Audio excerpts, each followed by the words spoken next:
le nkonzo le sivile embalini uba yaqalwa ngabantu abangafundanga. Le nkonzo le yake yama imiswa ngabantu abangenemali, but babehlangene nesilo sasezulwini, babehlangene noHoly Spirit. uHoly Spirit made them to be relevant. As uneducated they are, as untrained they are, they had no theology, they were not exposed to YouTube, they knew no Facebook. Solemnly they depended upon the Holy Spirit. You can live and survive depending on the Holy Spirit. Yahlupheka uma ingcwele uyibeka lento sekephumile uOzayo, because uOzayo is an example yomuntu ophila ngomoya.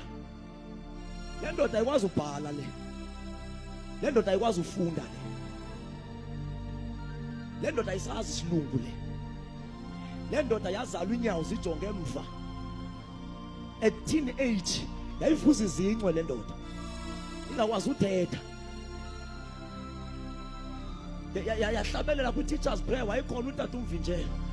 I-deliverance ne-breakthrough yakhe yaqala apho xa bebalisa back late in 2000s. From there one record uOzayo, from there the rest was history.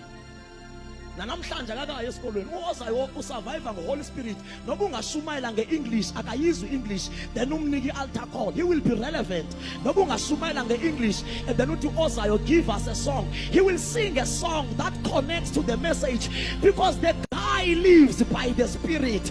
The guy ayinayo any advantage. He is an example of being led by the Spirit. Akanayo any advantage.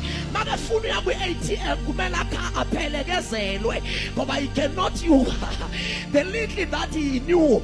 Okungana kwaziyo ngoku operate cell phone ne laptop ukufunda now into yayizolo. But the guy only depends on the Holy Spirit. He can take a flight to Joburg njengamanje ye-airport uhamba yedwa akazazi i-dealings ne-protocols. Uzawuncedwa ngumoya ingcwele omxelelayo uba ubhodisha ku-gate number bani, ufly safema ingeni i-SMS akakwazi uyifunda uOzayo, but uye-airport ngoku. After 2 hours uzawufona athi ngiseJoburg. The guy ikhomekeke kuHoly Spirit. That is the gospel. Oh.